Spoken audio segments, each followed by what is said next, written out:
Сегодня многие учреждения и предприятия в связи с ситуацией по коронавирусу работают по измененным графикам. Большинство и вовсе закрыты. Как оформить необходимые документы, как получить услуги через центр «Мои документы». Мы спросим у Таисии Батуевой, руководителя центра «Мои документы». Таисия Львовна, здравствуйте.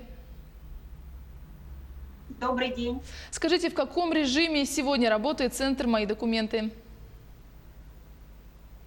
Наши офисы работают в ограниченном режиме. В соответствии с отдельным указом главы принято решение приостановить массовый очный прием в наших офисах. И мы принимаем по предварительной записи, только по услугам Росреестра и по некоторым услугам окружной администрации города Якутска. Здесь, в городе Якутске, у нас работает наш центральный офис Амосова, 18. Также работают все наши офисы в районах республики, за исключением сегодняшнего дня офиса в городе Алдане, ввиду сложившейся ситуации и отдельного решения главы, которое было принято вчера. Записаться в наш офис можно через наш сайт mpcsaha.ru и также через наш колл-центр. А что делать в том случае, если нужны другие услуги? В данном случае мы рекомендуем заявителям получать услуги в электронном виде через порталы госуслуг и региональный портал Е-Якутия, а также сайты ведомств. Практически все востребованные услуги, такие как оформление паспорта, прописки, оформление материнского капитала, доступны в электронном виде. Более того, в соответствии с планом первоочередных мероприятий действий, направленных на устойчивое развитие экономики Республики Саха-Якутия, который глава подписал в начале апреля, предусмотрены дополнительные меры по совершенствованию механизмов предоставления государственных и муниципальных услуг. Так, например, Министерство труда будет принимать на продление пособий и тех выплат в проактивном формате, то есть не требуя оригинала документов через портал. В таком формате уже работает агентство субсидий по субсидии на жилищно-коммунальные услуги, что также принято в соответствии с федеральным постановлением. Также мы помним, что в соответствии с последним обращением главы страны, президента Российской Федерации, принято решение о продлении некоторых видов документов, таких как паспорт, водительского удостоверения. Соответствующее решение уже подготовлено Министерством внутренних дел Российской Федерации и планируется к принятию в ближайшие сроки. То есть людям уже не надо будет продлевать на замену водительского удостоверения либо свой паспорт. И самое главное,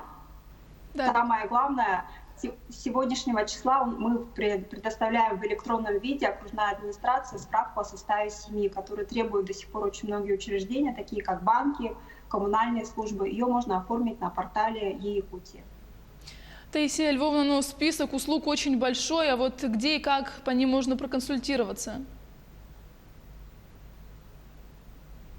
Информацию о предоставлении госуслуг в электронном виде мы предоставляем через наш колл-центр. Напомню, номер 8 800 100 ровно 22 16. По мерам поддержки агентства субсидий можно обратиться в их колл-центр. Их номер 8 800 222 50 70. И также обратиться в техподдержку и в службы поддержки порталов госуслуг и Е-Якутия.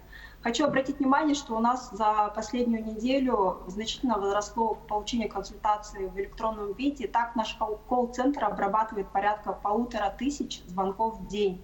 А через онлайн-приемную, через наш чат, сервис на сайте, мы обрабатываем порядка 300 обращений в день. Поэтому обращайтесь, ответим на ваши вопросы. Ну, хочу отметить нашим зрителям, что номера телефонов вы сейчас видите на своих экранах. А вот с какими еще вопросами вот чаще всего обращаются в это время? Очень возрос спрос на получение информации, как подтвердить свою учетную запись, потому что наши сознательные граждане, заявители действительно получают услуги в электронном виде, а для этого им требуется подтвержденная учетная запись на портале. Напоминаю нашему населению, что подтвердить можно самостоятельно, если вы являетесь пользователями таких банков, как Сбербанк, Почта Банк, Тинькофф. Все подробные инструкции у нас также размещены на нашем сайте. Люди интересуются и по новым мерам поддержки. Прежде всего, это дополнительные выплаты до 5000 для детей, для семей с детьми до 3 лет, которые можно получить по линии пенсионного фонда электронно через их сайт, и о новых мерах поддержки семьям с детьми от 3 до 7 лет, которые у нас должны стартовать в июне текущего года. А вот насчет документов для новорожденного, если я не ошибаюсь, раньше можно было весь пакет оформить в центре, а сейчас как? Большинство услуг можно получить также в электронном виде. Наша интерактивная книга «Мой малыш», она доступна в электронном виде для скачивания на сайте, и там мамочки могут ознакомиться со всеми процедурами, как их сделать в электронном виде. Ну, все-таки большинство услуг в электронном формате, ну, все-таки есть документы, которые электронно получить не получится, оформить и получить. Что вот делать в таком случае? Моя личная рекомендация в данном случае подождать. Например, к нам обращаются люди за консультацией, как можно заменить, получить дубликат СНИЛС, ИНН, либо продлить загранпаспорт. Мы считаем, что эти документы, их оформление действительно можно отложить, либо обращаться по предварительной записи непосредственно в органы.